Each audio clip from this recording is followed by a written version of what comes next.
I got a great question asking if I thought that maybe during biblical times were they aware of intuition as they're making these stories. And I'll read the question and just talk about it. It's a fun topic. I like it. So my name is Dan Paulson. Welcome to the channel. And let's just jump right to the question and then get into it. It was actually asked on a question about 5 trees in paradise. What are those 5 things? And I talked about the higher self, the conscious, the subconscious, the things that we store, and then the flow of life that we have as a result. However, that flow of life is always there, and we're always having experiences in that. Whether we are having a good experience in life or a bad experience, it doesn't matter. We're always in that flow, and we can continually experience emotional, uplifting, depressing, different experiences within that field. And we tend to, as humans overall, tend to say that when we are feeling those good feelings and we're praising and invoking something, that good feeling is coming from there, when we don't realize that is there for everybody at all times. It's not coming from somewhere else. We're doing it. Once we know that and see what is going on, we can better interact with it. We're not along for the ride anymore. We are now beginning to chart the course. Okay, let's go ahead and read that. Okay, here is what we have. Revisiting your channel, previously posted as Gordon Holian. Is this sixth sense our intuition? I like the description of energy, product, and antenna. Would biblical time have been aware of intuition? Jenny. Okay, yeah, this is great. Okay, so there's 3 things there. Is sixth sense our intuition? What I want to do is say that I'm sure they're linked, and I think that we would have to have very clearly defined terms to just say yes or no. You know, what does intuition mean and whatnot? It might mean different things to different people. So I think what we're looking at here is, let me look at the question again. The sixth sense is what I'm looking at. Okay, so the sixth sense is what I want to define, and we have 5 senses, right? We can see, hear, taste, touch, smell, those 5 senses. Now, we're going to have to take a lot of information and put it together here and process and do a lot of inferring. And that's what I'm going to be doing. I'm going to be saying, okay, those 5 senses right there are evolutionary in nature. No matter what you look at the very least, whether you believed in creation or evolution, you would have to say that those senses are for us to deal with the physical world. They are not for us to deal with the energy world that we know is there. I mean, we can have radio waves picking up starburst, all kinds of things going on out there that we're not tuned into. It doesn't matter to us. But you tune up stuff and woo, woo, woo, all these weird things and stuff going on in space that are all the time there. And we're not tuned to them. Why? It doesn't matter to us. We didn't need to evolve. They don't hurt us. But they're a part of the cosmos. So at some point in the physical realm, as we are evolving, and we are evolving on a planet where in order to survive, you must eat other life. That's the way it is. There has to be this balance of more and more. Anyway, so here we are, and we're evolving with those 5 senses. Now, being if that is a natural process, if we have a 6th sense, what would that be for? Where would it go to? And if it's in there's no reason to suddenly go to supernatural because we don't understand it. We can say that there is energy there that we're not tuned into through those 5 senses, but maybe we're tuned into them in a different way and we're not tuned into them very well. It'd be like somebody that's born that says, I have vision, but it's very poor vision. Or I can't hear very well. I only hear in a certain frequency range. It would be like that. But then different people can sense it differently than others. That this 6th sense would be there and that we sense this and feel this. That this is when we get together and we have experiences, be they just group experiences, whether we're liking something, whether we're hating something, whether it's a concert, whether it's a worship, whether it's a protest, whether it's a whatever. We get together in groups and we feel emotional charges in that group working for a common cause that we can't feel on our own. Right there you can say, I'm in a field. There's times that you're not aware of that. You're not doing it consciously, but it's still there. There's times you're stuck in traffic or stuck in line and feeling impatient. And you look around and go, everybody's feeling impatient. Am I impatient? I know this is happening. I knew it was going to happen. Am I just feeling somebody else's feelings? I think we can look around and go, and then you see that and go, oh, I no longer feel that anymore. It's as if you were hearing something that was like, what is that? And then I recognize it. And then you disconnect from it. It's kind of like that same thing. You go, you know what? This doesn't have to be something supernatural. This could be how we as a group evolved to sense fear. It's an emotional, this sense is the emotional sense. And we can pick up some data through there, but the data comes from us. When I heard Larry's dead, that came from my mind. I knew he was dead in the cosmos. The cosmos is not using that verbiage. My brain uses that verbiage. The knowledge of death is there. Somebody might call it something else. Creatures might look and mourn and go, I don't know what is, I don't understand it, but this is not okay anymore. We know what death is. Animals can tell. Some, I'm sure. And then some eat their young if they're going to die. Yeah, but the earth is that way. This is obviously, when you look at nature, you go, okay, if you were God, would you make it work like this? I'm going to fill it with creatures, but make sure that the only way life persists, if I stand back and the creatures have to eat each other. And yeah, anyway, so it looks to me like this whole field is a natural thing, and that it is accessible by everybody, but that there's a point where some people are just tuned more to it. It's as if you're getting something into your brain, but it's coming in from not one of your five senses, but it's still coming in from your immediate environment. If you look around and go, it's still here. It's almost like maybe you heard something faintly. You're not quite sure, but you look. You sensed something. You're not quite sure, but you look. You saw something, but you're not quite sure, but you look.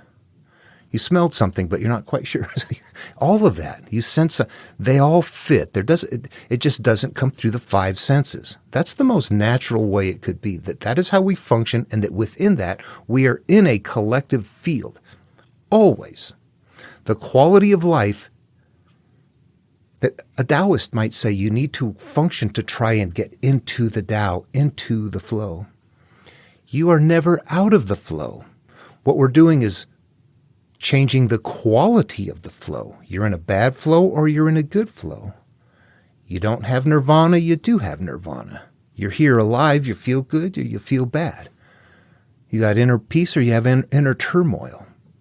And you have experiences based in that, and we feel and sense and continue to sense based in that I don't think there's anything that is magical about that. That when we treat it that way, that we don't really, we just wait for it to function willy-nilly. Did Jesus say somewhere, something about you can't really question this or something? Yeah, I can't recall it anyway like that. Okay, so what were the questions here? What I want to say as far as the sixth sense, that is what I want to say that the sixth sense is to me, that I don't believe it is anything that is, it's not just, intuition isn't a complete enough term. There are times where intuition is a part of it, but there's more. It's not just intuition. The sixth sense is much more. We're sharing this field. It's as if we're in a hum, except we don't hear it. It's a field that we're experiencing emotionally, except that it's very light. And it's also depending on our tuning. We could have some anger right next to us and we don't know it because we're not tuned into it. You could have a radio frequency that's playing this song, but not that song. I don't like that song, but I'm not tuned to it. I'm tuned to this one. But if you tune into that one, then you'll feel it. Or if you're not aware and you're just sitting there open to everything, you might be like, oh, how come I feel anxious? How come I feel something like this? And you're in a crowd or you've got something unresolved. There's going to be some issues for those feelings to be there. Now, what I want to say in the most plain language that I can, that tuning that we're living through, radiating and receiving and everything, that very specific tuning, what we tune into and what we don't tune into, comes from our immediate perceptions at first. But eventually, as life goes on and we accumulate and judge experiences, hold perceptions that are left unresolved, judgments against our past experiences, that is what creates the life condition and the flow through it, that those are mental processes. And before I get too far off the deep end, I'm going to refer to Buddha, the Dhammapada. This is Buddha's core teaching. This is verse 1 and 2 of the Dhammapada, Buddha's core teaching. All that we are is the result of what we have thought. It is founded on our thoughts. It is made up of our thoughts. If a man speaks or acts with an evil thought, pain follows him, as the wheel follows the foot of the ox that draws the carriage. Okay, we have cyclical pain following somebody who has had an evil thought. Evil thought's an analog. That does not mean you were evil. That means you're holding on to something that is evil to your life experience. If a person, a consciousness, speaks or acts with an evil thought, pain follows, as the wheel follows the foot of the ox that draws the carriage. I am the foot of the ox that draws the carriage in this story, and pain follows me because of something evil that I've had. Okay, move to number 2 and the duality of it. All that we are is the result of what we have thought. It is founded on our thoughts. It is made up of our thoughts. If a man speaks or acts with a pure thought, happiness follows him like a shadow that never leaves him. Okay, so first of all, we're all mental products. This time pure thought. This time you've emptied it out. This time you are purged of it, and now instead of the cyclical pain that comes after you, happiness is like a shadow that never leaves. Inner peace is there. As what? A product of mental processes and clearing out and resolving the judgments that we have made. So that's Buddha's very first instruction in the Dhammapada, that we are mental products and the quality of our life experience is based on the nature of those mental memories, those experiences.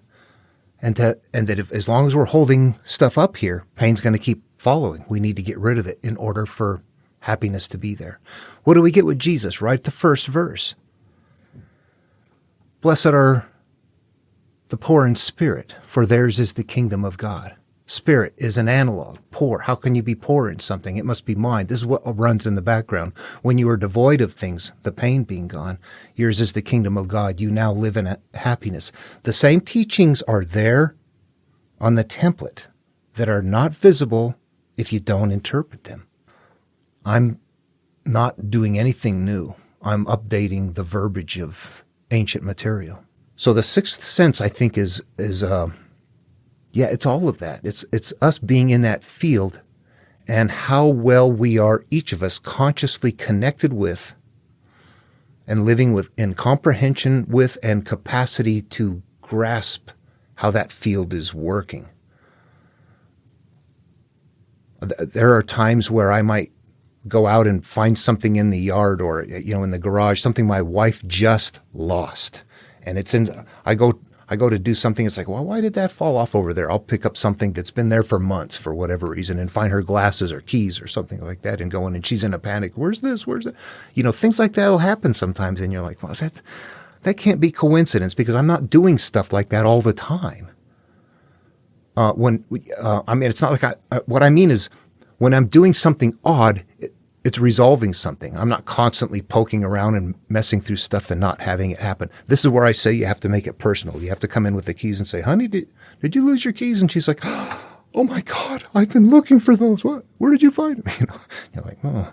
Those are the kind of things that begin to happen so routinely that it doesn't even seem magic anymore. It's just like, we're somehow working together here.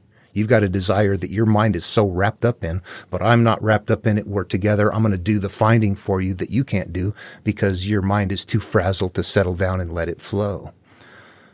Something like that. I don't know. It seems like it's just natural that way.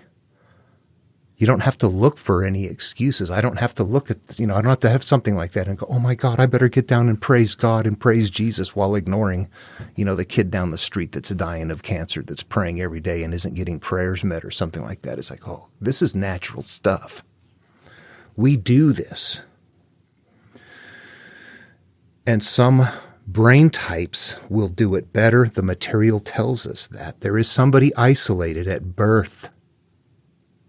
There are certain people that are going to be doing this. Moses in a basket, Jesus to Egypt.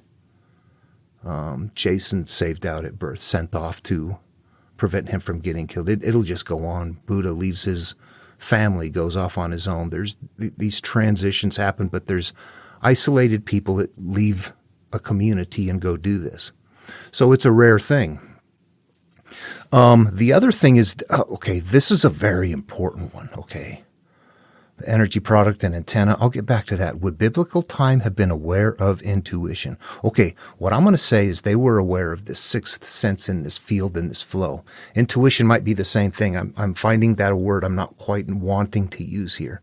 I'm finding that I want to use the word that they knew that this was an energy field that we functioned within and that there's a template and a sequence. There's not very many people that are going to do it. You're going to have cyclical pain is the reason you're going to do it. You're going to have a struggle to leave your past. You're going to not want to go. There's going to be a denial. You're going to have to cross the threshold of your mind and go in that there's this template in use.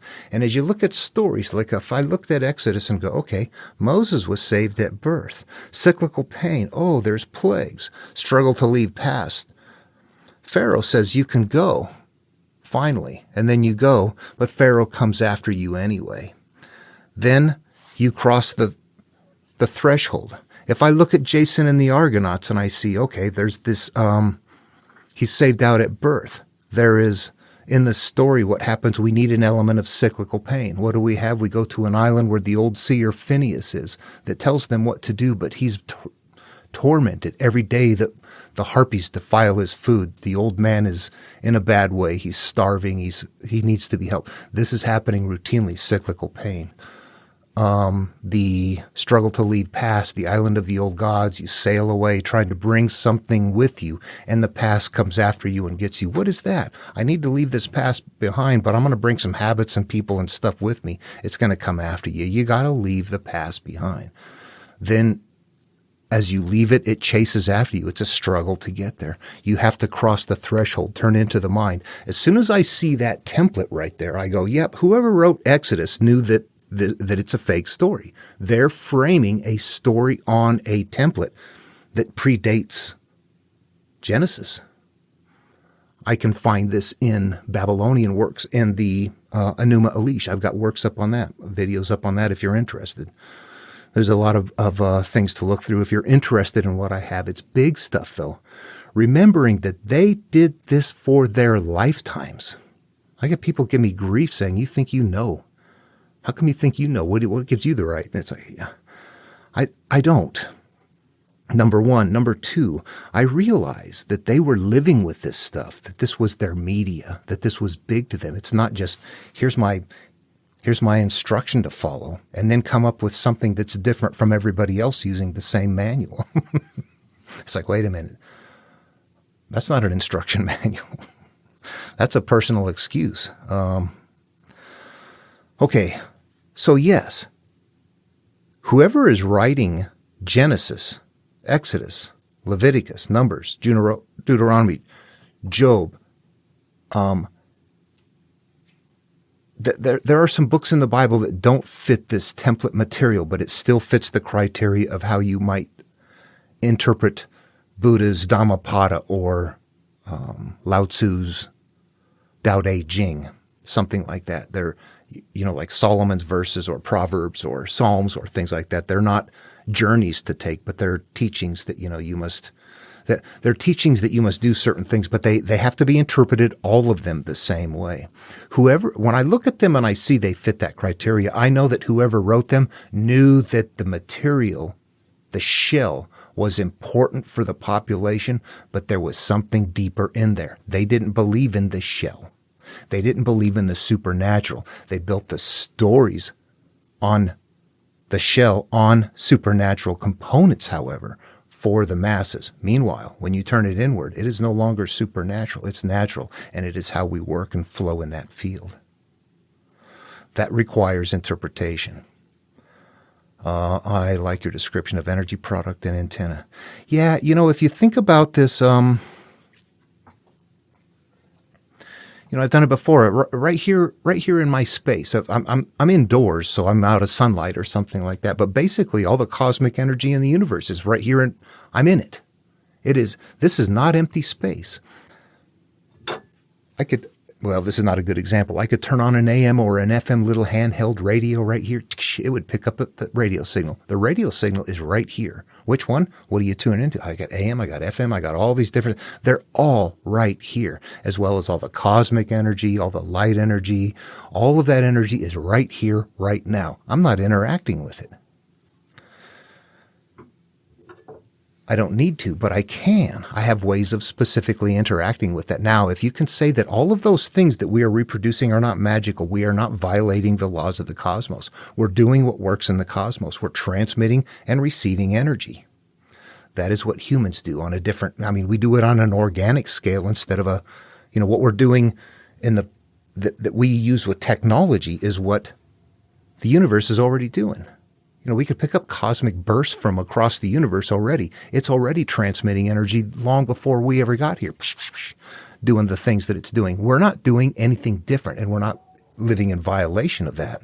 I do want to add something to that because it isn't clear. We're not doing exactly what the universe is doing or vice versa. We are actually going a step further by putting intelligence with the data. It's just not a burst. It's a burst that if you decoded might be saying something like, I want to rock and roll all night and party every day or something like that. So we're doing something a little bit different. We scaled down from everything else in the cosmos. So at some point we are in that energy field, but we're also each of us as a living organism, because we are a living organism that is energy and giving off energy and heat and all those other things that together we all create a collective. But that collective is not like Earth.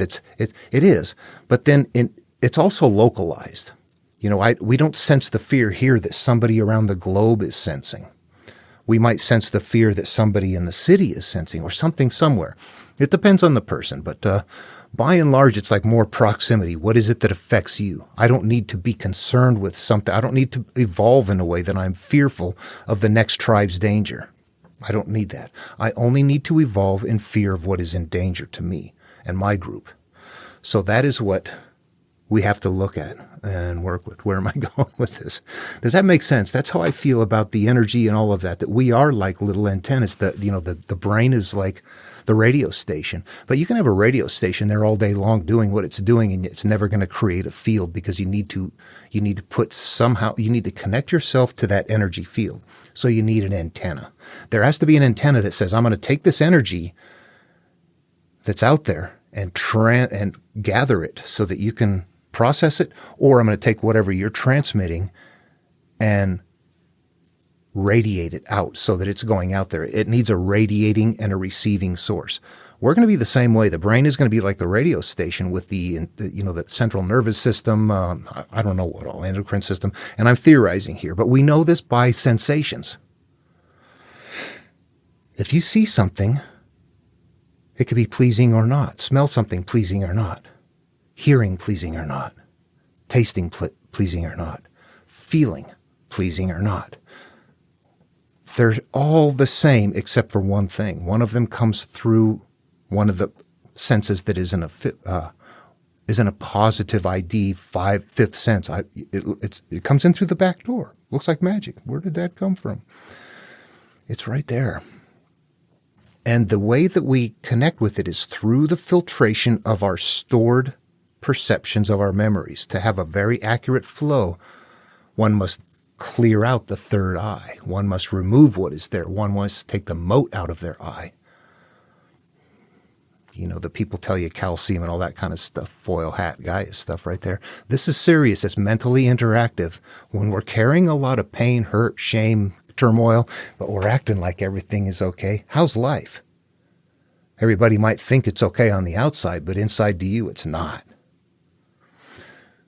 Then your life experience will continue to be as a result of the unresolved issues. When these are resolved and there's no longer an issue and you're like, yeah, I don't hide these things anymore, I don't care anymore, the flow will be different because you have changed the energy mechanism of, you're no longer transmitting a bad frequency and receiving a bad frequency. You're changing the frequency of what you're holding so that you cease tuning with that. Does that make sense? That's a weird thing. They didn't use terms like that, I'm sure. No, those are things that would, but they knew that happened. This should illustrate the obscurity. When you finally get it interpreted and you look for the concepts, and it's reading the concepts that it's there, you continue to find it, but in different analogous form. So as you go to early Abrahamic material, what you get is that God will bless those who bless you or curse those who curse you. Right there, you've got the duality coming in. It's just attributed to God. It's your decisions. You create your life based on those decisions. That's hard for people to unwrap, but that's what the template would have you look at. And that's what life would show you is there.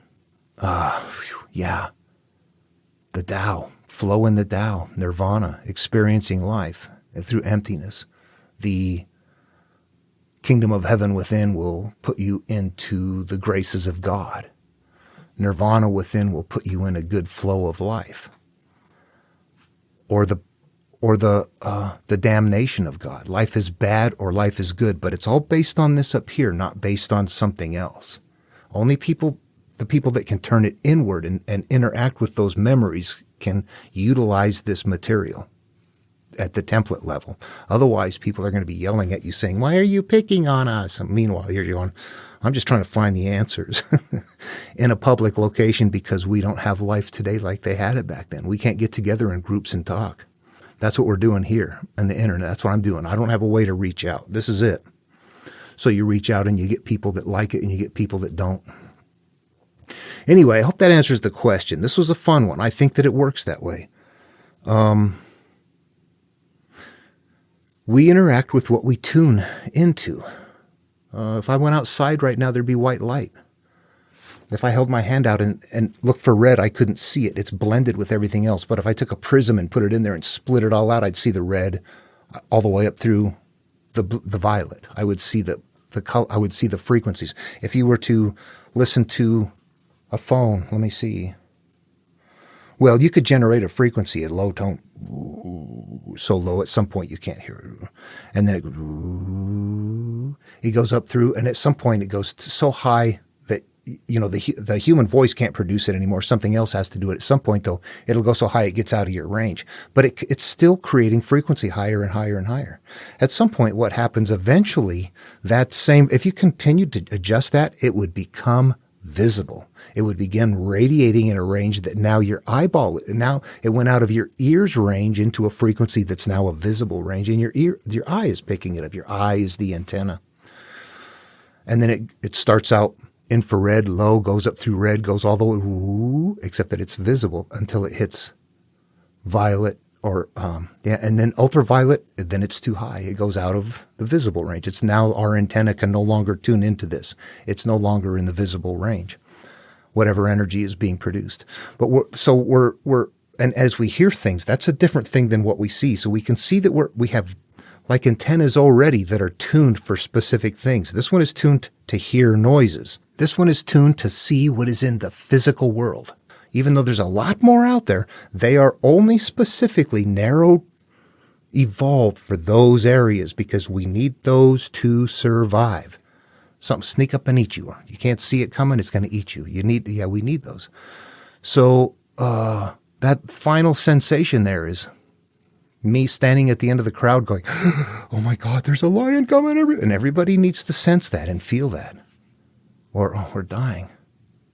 We haven't had food and water for weeks. I go over a ridge and find water and food to eat, and I feel joy, and everybody feels joy." We know what to do to survive. We know what makes us feel good. We know what makes us feel bad. This is where our values come from eventually as we continue on down this. We know that. We know what feels good and what doesn't feel good. And eventually we can put ourselves in somebody else's shoes and have empathy. Those who make it that far. It depends on the brain. There's people that say that can't be done. That means they can't. I know how to be good without God telling me. In fact, after reading Genesis 12, I can tell you that God needs to learn from us. Yeah, seriously. That's just crazy. Okay, that's off subject. What did I cover everything? Let me look at it one more time here. Is this Sixth Sense? Okay, Sixth Sense, I think it's just a normal thing. Energy product and antenna. Yeah, I think that's it. That our brain is the radio station tuned to transmit and receive whatever and our tuning and receiving is selected by our memories and our perceptions of those memories.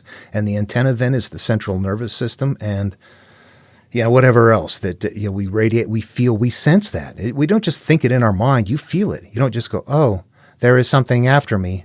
I better watch out. You go, oh my God, something's after me. You feel it. It's not just an awareness in the mind. It's an emotional sensation that hits you. It better.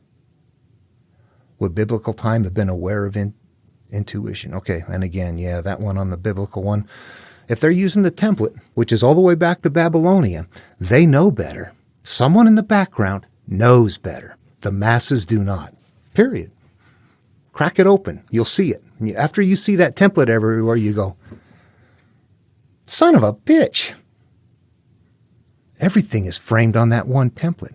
Hindus, Buddhists, Christians, Jews, Muslims, Greek myth, one template. Many ways looking outward that lead to destruction.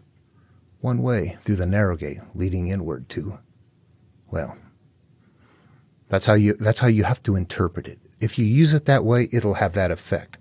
Everything I'm telling you is theoretical, but I'm telling you that this is what I see, this is what I did, and if you look at it, you go, yeah, that's psychology. That whole energy and life and flow, that's a little bit different. Okay, they're teaching how this up here changes the way you flow in life, but they're also not living like we are. Remember, they're living in very primitive times comparatively, living through this material, but living without technology or anything else. So they're managing it different than we are. We have to manage it like they did, not the other way around. We got to go where they wrote it and why they wrote it and who they wrote it for and become them, and then go, okay, I see what they're doing. I see what someone in the background in all of humanity on a global scale is doing in the background. Because the masses, no matter where, aren't getting it and won't. And that's why people don't like it in public. Anyway, okay, hope I didn't offend anybody. This is reality. That's what I see. And it's just opinion, so take it for what it's worth. You have to look at it for yourself. If it doesn't make sense to you, you won't apply it. The only way this material works is by personal application. The Tao that can be told is not the eternal Tao. That means me talking about this, talking. Nope, it's worthless, isn't it? You can sit and listen to this all day long, only if you sit in your mind and go, God, I got to do that. I got to go face this. I got to go face my rapist or the person I raped or whoever molested me or whoever I molested or whatever. I have to go deal with these things in order to be better. You're going to be a rare person, and it's going to be hard, but it's going to make a difference in your life, and that is what this gets to. Meanwhile, I would just have to say the specific genre of storytelling technique, the religious genre to carry this template then instructs people to relinquish your inner, all of this stuff that you carry over to a higher being and turn it over to a higher source, and that, you'll be absolved that way. Continue to seek forgiveness from the outer higher source. When if you turn it inward, you go to the source of pain and resolve it there. And if you can't do that, then you try to turn it over to a higher a higher being that is beyond you. It doesn't make them feel better about what happened, but it makes them live life saying, okay, there's something better beyond here at least. It goes that far. Meanwhile, the template is right there in their hands. Anytime they stop looking outward and turn inward with it, boom, here we are on the template. Self-healing. Looking for enlightenment, inner peace. I saved this to the end. It's just kind of random stuff. It goes really about the whole antenna thing and all of that. It does seem like sometimes intelligence is transmitted because things are known. And I think that what happens is that there isn't actually intelligence being transmitted in the mind. We can do that with a radio station. Somebody can radiate a song that you can pick up out somewhere in the desert or turn around up in the mountains, up in the foothills or someplace else around here. This field goes everywhere. And anybody who tunes into it doesn't collapse it. The field stays there. It stays in place. But it can be tuned into from a number of different places that is how energy works. That is how we work. That is how we function as well. Just, we can't crank up the power very much. Some people have, I would say, tuning better. It would be like if somebody had really, really, really, like a couple of people can see so well that they're optimized for that. There's a couple of people that can sense so well that they're optimized for that. We're looking at variations in, evolution. It would be good to have people that were both nearsighted and farsighted. Imagine that. People that can see way off in the distance and go, there's something moving over there, while you're looking going, what? Meanwhile, you're looking at the stinger out of a bee up close when they're going, I don't see what you're talking about. There would be optimal, these variations that we see that were problematic would be actually perfect if we evolved in a group that was more optimized to be a group, more versatile as a group than as a group of individuals with our own just specific random qualities. They're not random. There's something optimized in that group to make the group better and stronger. Who can sense? The people that can't sense like that are the masses. They're the ones that are going to be like the hunters, the foragers, taking care of the kids. We're focused down here. This is important. This is the group survival engine right there. Focus. Pay attention though. We all know we can get eaten, but you're paying attention and you're trusting people on the outskirts that are the introverts that can't stand all of your chattering, but we still need to be nearby. Well, we evolve with more sensation to that field. Sensing things sneaking up on you would be very important. And then making errors on the side of safety. We would always be doing that. We would have those personalities today. Always making sure everything is right. Being, prepared ahead of time, all of that. We would see characteristics that are still in place that would have evolved and are now morphing into something different because, we're in a society now instead of just a tribal group. Anyway, within that group, I think that we're seeing that all of the things that we're evolving with is evolving to exist in this physical world. That's where we come from. Energy creates everything else, and then there's this matter. But where do we begin? We begin from the matter, but that energy is still there. It's like a layer of something in the background that we function on. The material teaches us cause and effect and cycles.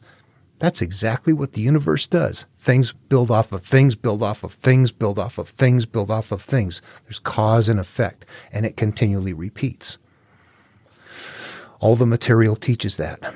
As far as how that works for us as cause and effect is that there's some, fruits in the garden. There's a seed planted. There's something that emerges. There's skeletons in the closet. There's demons that have to be exorcised. There's monsters that have to be destroyed.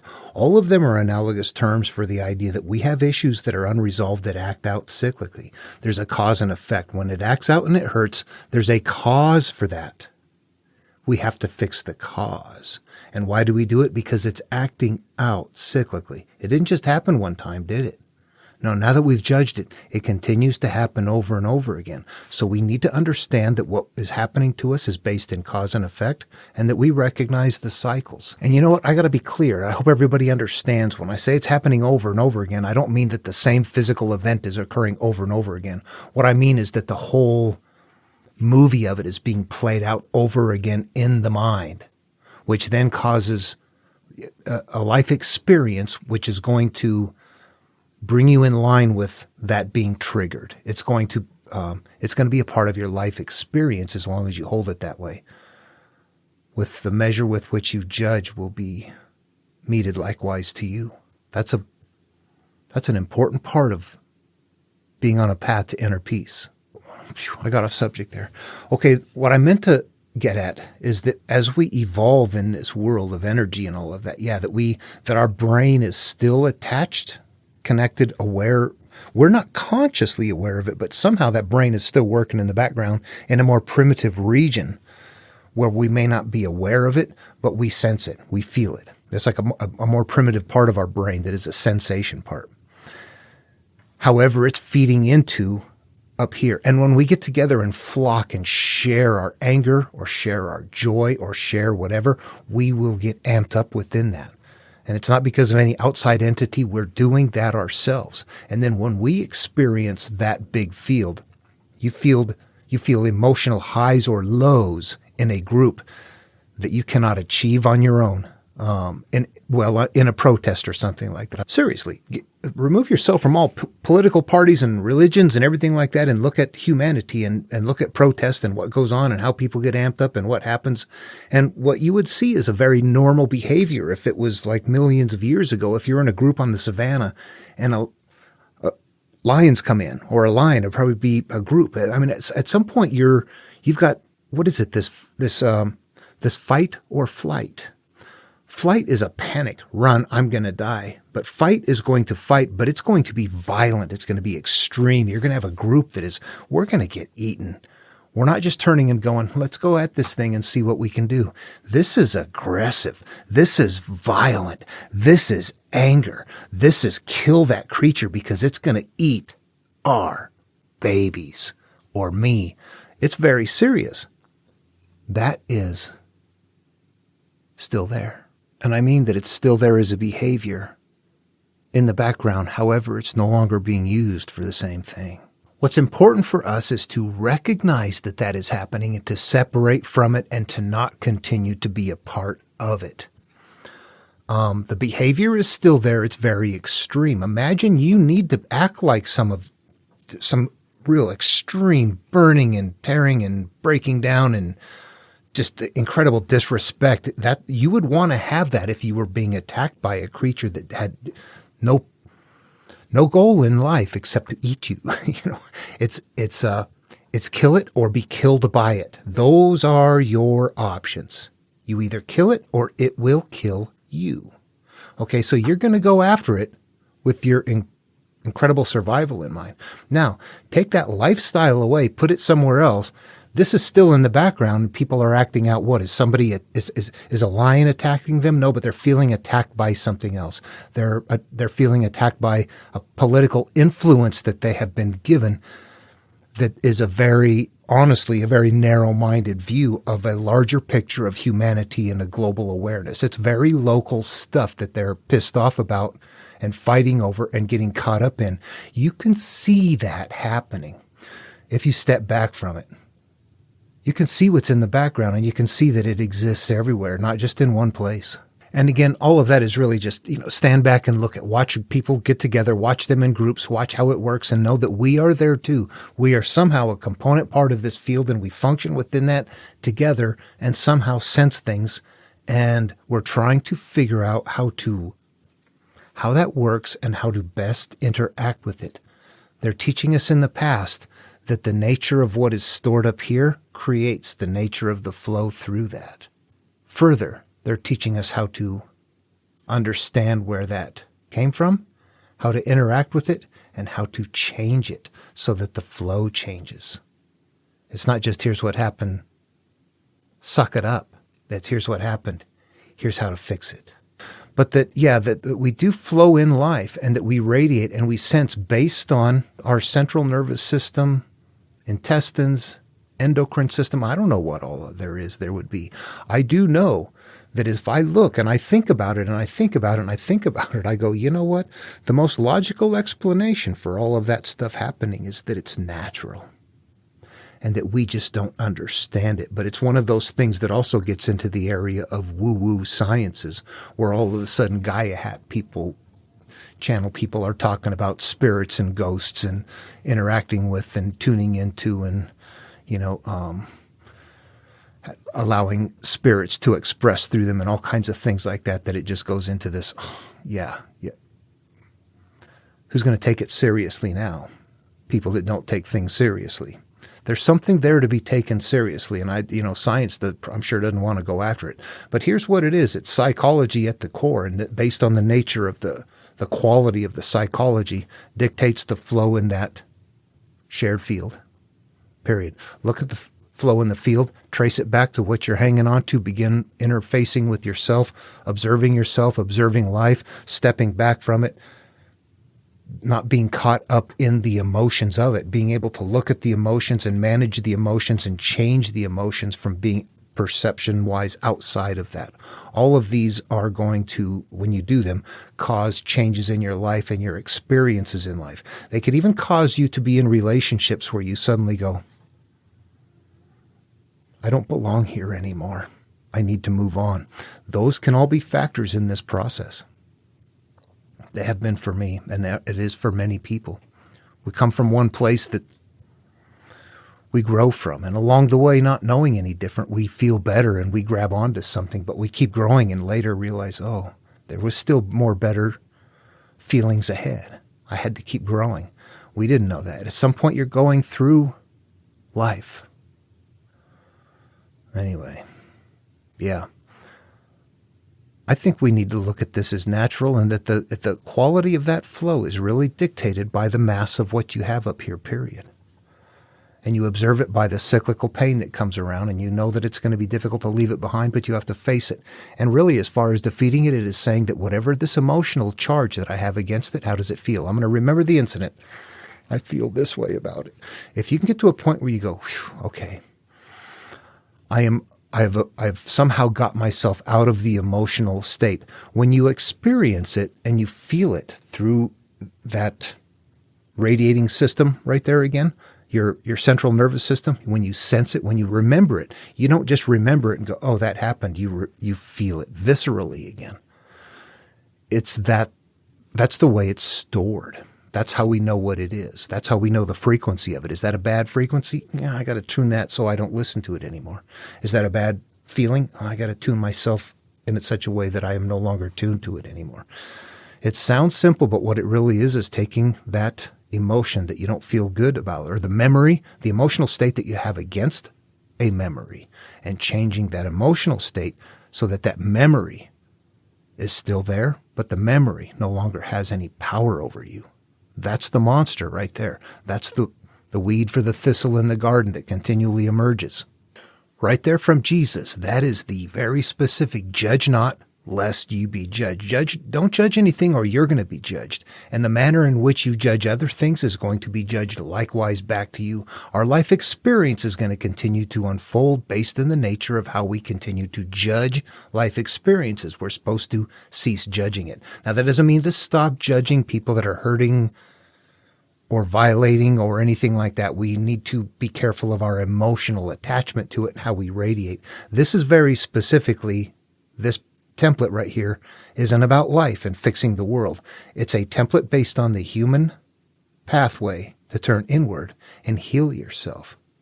But not many people are going to do it. You're going to do it because of cyclical pain.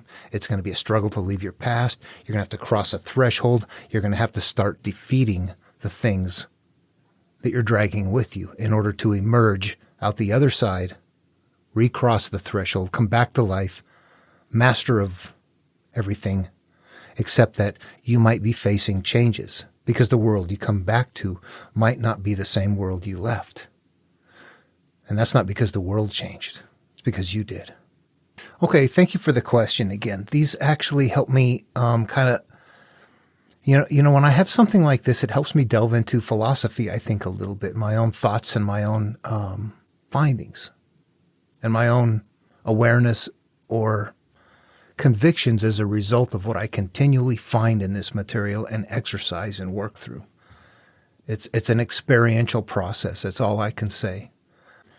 As I go through constant videos on interpretation, at some point I am coming up with the same answers again and again and again, and quite frankly, it gets mundane. So it's nice to have somebody ask you questions that can let you go, okay, I'm going to go over here. Somebody would be interested in this. And sometimes those are popular because people would go, oh yeah, I was wondering about that too. They just don't think to ask. So anybody, you're welcome to ask. It certainly helps me come out somewhere different. What I do when I post videos really is interpret the material. But in cases like this, when somebody asks me a question, this is taking all of the material, blending it, putting it into plain language, modern knowledge, being exercised as a result, or included with that, the knowledge of how energy works, how we are energy, how things are processed. And I mean, we know a lot more than they did, but they knew that this wasn't supernatural. So maybe I'm fooling myself. The Babylonians knew the stars. We think we're smart. We do. We are smart. But they were our equals in a different way. What keeps us from them is our egos, because we think we're smarter. Perhaps. Yeah. Somebody in the background knew this, and somebody in the background still knows this. This continues to emerge. This is known. And all I'm doing is finding it. Nobody told me. Nobody made me privy. Nobody told me to keep it secret. So I'm looking for answers, and I'm finding it, and I'm looking for other people to talk to. I'll create an open society. All right. Thanks again for the question. It's fun to go to these places. Campfire chats. See you in the next video. Take care.